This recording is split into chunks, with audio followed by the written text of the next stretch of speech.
안녕하세요. 차트메이트입니다. 이번 분석은 크로미아를 좀 해보려고 합니다. 크로미아는 이미 가격이 좀 많이 올랐지만 그럼 어디서 매도해야 될지 그런 거를 이제 좀 파악해 보도록 할게요. 어제 분석했었던 것처럼 루프링처럼 추세를 가지고 하셔도 됩니다. 이렇게 고점이 다 뚫린 고점을 다 넘긴 이상에서는 그 추세 매매로 전환하셔도 돼요. 물론 이번에 설명드릴 것도 추세선으로 매도할 라인을 잡는 거를 보여드릴 거고요. 시작하기 전에 아시는 분들은 이제 조금 아시겠지만 카카오톡 시세봇을 설명 한번 해드리려고 합니다. 원래 카카오톡 시세봇을 제공을 했었을 때 핸드폰으로 구동을 했었어요. 그런데 처음에는 별로 렉이 없었는데 수많은 방이 쌓이다 보니까 렉이 좀 걸리더라고요. 막 계속 300개씩 쌓여 있고 뭐 그런 방이 한두 개가 아니기 때문에 나중에 이제 그 핸드폰이 열이 받으면서 느려져 가지고 답변이 느리는 그런 상황이 오더라고요. 그래서 이번에 업그레이드를 해서 원래는 탭으로 좀 옮기려고 했는데 컴퓨터 서버로 돌리고 있습니다. 그래서 좀 확실히 조금 빨라진 것 같고요. 그러면서 이제 조금 살짝살짝 업데이트한 부분도 있고 앞으로 추가해야 될 부분도 있습니다. 그래서 간략하게 한번 설명을 해드릴게요. 시세봇을 좀 사용하고 싶으신 분은 제 거 유튜브 채널 안에 카카오톡 시세봇 사용하기 설명법 같은 게 있거든요. 그걸 한번 보시면 되고 제가 이번 하단에 더보기 내용 설명하는 란에 링크도 한번 걸어 두겠습니다. 그래서 그거를 좀 보시면 될 것 같고 지금 여기서는 몇 가지만 설명해 드릴게요. 처음에 이제 점을 무조건 쓰셔야 됩니다. 원래 보통 오픈 채팅방 보면 슬러시로 이제 방장봇을 사용을 하는데 그 슬러시랑 겹치지 않게 하기 위해서 점을 저는 이용을 해요. 이 점을 이용하고 제일 처음에 이 봇을 가져다 쓰실 때 무조건 사용법을 한번 클릭을 해보세요. 그럼 이제 사용법이 어느 정도 이제 공지사항처럼 제가 설명을 적어뒀거든요. 뭐 여기서 이제 추가할 게 있고 업데이트 사항이 좀 있다라고 하면은 하단으로 이제 계속 좀 이어서 쓰려고 하니까 이걸 좀 봐주시면 될 것 같고 그리고 이제 띄어쓰기를 하시는 분들 있어요. 그 띄어쓰기 뭐 비트코인이라고 하면은 아니 비트코인이라기보다는 토카막 네트워크?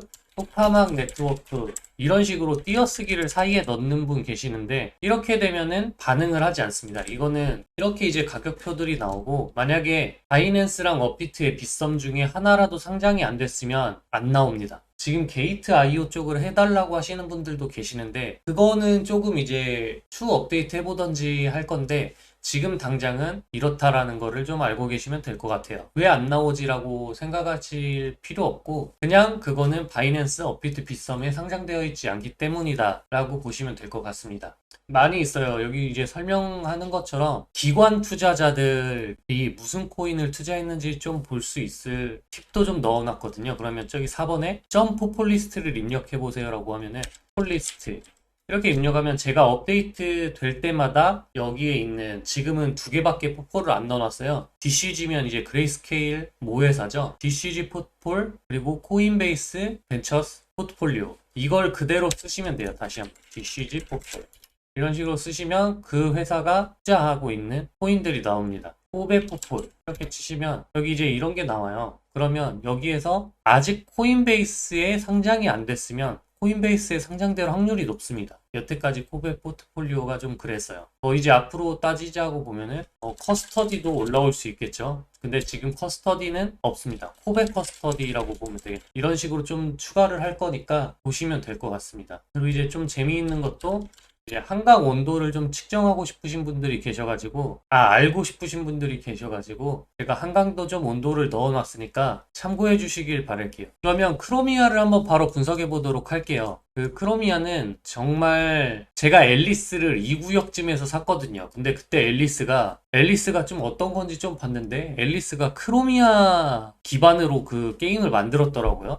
크로미아도 좀 괜찮을까? 하고 시총을 봤는데 시총이 너무 낮은 거예요. 그때 기준으로 제가 볼 한 2, 3천억 사이였던 것 같은데 2, 3천억이 안 됐을 수도 있어요 이때. 왜냐면은 앨리스가 그때 한 3천억대였는데 그거보다 훨씬 낮아서 와 이걸로 만들었는데 얘는 왜 더 구린 걸로 만들었을까 이런 생각을 좀 했었던 기억이 있었거든요. 그때 샀었을 걸. 그때 샀었어야 했는데 앨리스보다 더 많이 갔죠 지금. 앨리스도 제가 여기서부터 계속 들고 있긴 하는데 이 시점부터 크로미아가 더 갔습니다. 크로미아는 3배가 올랐죠. 만약 제가 크로미아를 먼저 투자를 했다면 딱 3배 먹고 나와서 앨리스에 다시 투자를 했으면 딱 좋았을 텐데 안타깝네요. 그러면 썰무새는 이렇게 접도록 하고 한번 추세를 그어보도록 하겠습니다. 우선은 시작부터 한번 그어볼게요. 이렇게 좀 그어보면은 대충 뭐가 좀 나올 것 같아요. 이제 추세줄을 이용해서 여기랑 여기 고점을 한번 연결해 보도록 할게요. 우선은 여기를 레지스턴스 트렌드 라인으로 바꿔놓으면 여기가 이제 저항선이거든요. 확대해서 좀 보여드릴게요. 어느 정도 좀 맞아 떨어지는 것처럼 보이죠? 전 이제 올라간다라고 하면은 이런 구역에서 좀 매도를 하는 게 좋지 않을까라고 생각은 합니다. 만약에 이걸 또 여기다가도 한번 그려볼까요? 여기도 다 지금 종가가 밑으로 다 내려갔기 때문에 이 추세선이 되게 의미 있어 보여요. 그러니까 이 추세선 아래 거도 되게 의미 있어 보이거든요. 이것도 해볼게요. 이 위로 간 거는 여기에 종가가 이제 그 밑으로 가 있네요. 종가 기준으로 하면은. 이것도 만약 이제 여길 뚫으면 그 다음 타겟으로 하기는 좋은 자리일 것 같습니다. 전 추세는 이게 좀 괜찮은데요, 둘 다. 올라간다라고 하면은 100%짜리와 200%, 300%짜리. 그 정도 되는 것 같습니다. 여기서 여기는 좀 많이 왔다 갔다 했네요. 그리고 저항 지지선 역할도 좀 많이 제대로 한 것 같긴 하고 다만 이제 수시로 좀 왔다 갔다 했다. 근데 여기 매물대가 있었던 부분 여기 퍼센트가 좀 크네요. 그러면 한번 지지저항 추세선을 좀 그어보고 여기도 마찬가지긴 한데 이렇게 우선 그려놓겠습니다. 여기서는 이미 이 구역을 벗어났기 때문에 지금 제대로 뭔가 영역을 잡고 그러지는 않을 것 같아요. 지금 이제 이런 구역이 하나의 어떤 매수 매도를 할 수 있는 구역이라고 좀 보시면 될 것 같습니다. 여기 이제 종가 그래서 이 구역이 매수 자리였고 다음 이제 이 구역은 저항 구역이 좀 되겠죠. 과거의 고점 자리 이렇게 좀 보시면 될 것 같아요. 여기는 이제 단타 보조선이 좀 되겠네요. 여기도 보조선을 여기 여거 이렇게 해서 반등하고 나온 자리가 여기인데 원래 여기다 써야 되거든요. 그 퍼센트가 별로 안 돼서 우선은 놔두도록 하겠습니다. 이제 중간에다 잡아야 된다고 하면 이 정도 하겠죠. 여거도 괜찮네요. 우선은 이렇게 해서 이런 지지 라인을 계속 밟고 올라가고 있어요. 만약 이걸 나중에 봤다고 하더라도 이런 자리에서는 좀 매수를 받았어야죠. 정고점이었던 부분을 이제 리테하고 가는 거니까 이러한 상황을 좀 만들고 있고 단기적으로 봤을 때는 제가 추세로만 쓰는 이유는 어제도 설명을 드렸을 거예요. 좀 이런 느낌의 채널? 채널이 아니죠. 추세선 갖고는 있네요. 그래서 단기적으로 저항이 나올 수 있었던 자리고 그리고 단기적으로 지지받을 수 있는 자리고 이런 라인이 좀 있네요.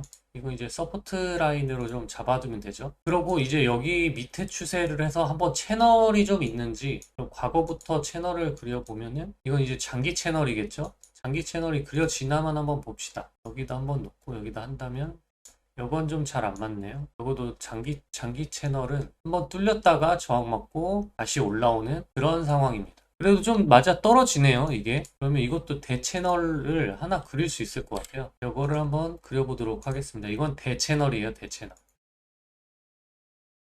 이렇게 하고 거기 있었던 고점 자리는 찍고 싶은데 안 찍히니까 이렇게 손으로 직접 해줘야 될 것 같습니다. 그럼 이런 채널도 갖고 있어요. 좀 보기 어렵나요? 그러면 왜 이걸 제가 썼냐면 여기까지 했었을 때 우선 반등은 왔어요. 그리고 깨지고 저항도 제대로 나오고 있고 계속 이제 저항을 맞고 있다가 떨어지더라도 다시 이제 저항 맞고 이제 뚫고 가는 그림이기 때문에 이것도 어떤 역할을 좀 하고 있다 추세선으로서 그래서 채널을 좀 그어봤고 이건 장기 트렌드거든요. 이제 단기적으로 상승 추세가 있었던 거 조정받고 상승 추세가 있었던 부분에서 또 단기 중기 채널을 좀 만들 수 있겠네요. 이런 자리로 한다면 그 사이에서 고점이 여기니까 이렇게 찍어요. 여기가 제일 높죠? 밑에도 추세에 맞고 여기서도 저항의 지지까지 받았네요. 이 아래 거 보시면 되거든요.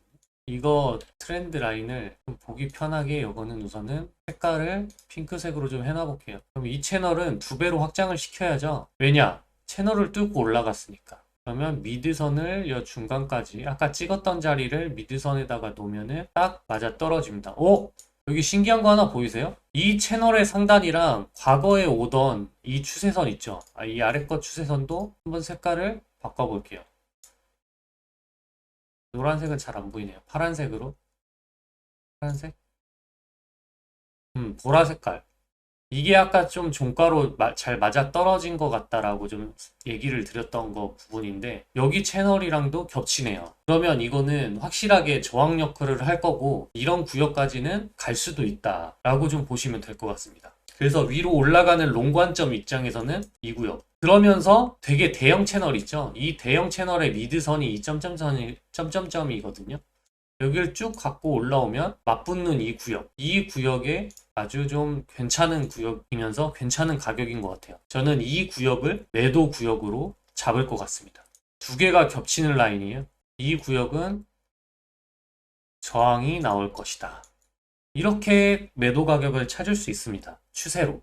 그럼 아래로 떨어진다라고 하면은 지금 같은 자리에서는 단기로 매수받을 수 있는 구역은 이런 구역이에요. 중기 채널에 대한 미드선. 여기도 한번 리테를 이미 받았는데 만약 떨어진다라고 하면 그런 구역 정도? 그리고 이제 여거는 좀 쉽게 깨질 수도 있다고 좀 생각은 해서 여기서부터 이제 분할 매수를 뭐 20% 여기선 30% 이런 식으로 받으셔도 되는데 난 꼭 가져가야겠다라고 하시면 그럼 이 빨간 색깔, 분홍 색깔에서 받으셔야 됩니다. 이건 단기 트렌드 라인이에요. 실질적으로 매수 구역은 여기였어요. 여기랑.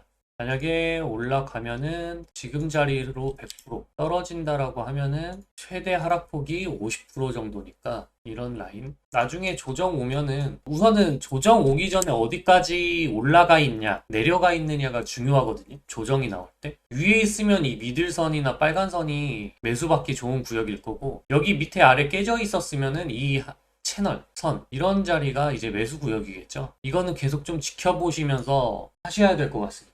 가격은 이 구역이에요. 여기가 2.3달러에서 3.2달러 정도 되고 이거보다 만약 더 뚫는다라고 하면은 행복 회로를 좀 그려드릴게요. 이 가격이랑 이 가격 11달러 이렇게 좀 할 수 있을 것 같습니다. 하지만 여길 갈 수 있을까요? 11달러를? 아 여기는 좀 진짜 지금 시총이 6천원인데 그럼 6조가 넘겠네요. 모르겠습니다. 이 광풍이 비트코인 열풍이 어디까지 갈지 모르기 때문에 비트코인 지금 6만 달러잖아요. 만약에 비트코인 가격이 25만 달러를 간다. 4배 정도 오른다. 3, 4배. 그러면 가능할 것 같아요. 아마 다음 저건 모르겠습니다. 하지만 전 이 부분은 좀 볼 수 있을 것 같아요. 좀 유력하죠. 그러면 이제 크로미아는 이렇게 분석을 좀 마치도록 하겠습니다. 할 게 없어요. 이평 추세 잠깐 보면은 11이평조차도 하지 않습니다. 그냥 전환선, 일목구름 전환선만 타고 가고 있어요. 그리고 기준선이 깨지면 그때 이제 뭐 손절을 하고 그런 식으로 가면 되죠. 22평도 아직 도달을 안 했습니다. 이제 좀 올라가서 떨어지면 22평 정도 닿을 수 있는 라인은 오겠네요. 영원한 상승이란 없습니다. 어느 순간에서는 익절을 하셔야 되고 그 익절을 하지 못하고 기다리다가 갖고 있던 수익마저도 다 날리실 수 있기 때문에 적절한 익절은 하시는 게 좋을 거예요. 그게 이제 전액 익절이 아니더라도 어느 정도 원시드 금액은 익절을 한다든지 그런 식으로 좀 현명하게 처리를 하시면서 트레이딩을 하시면 될 것 같습니다. 크로미아 분석은 여기까지 마치도록 하고 내일 다른 코인으로 찾아뵙겠습니다.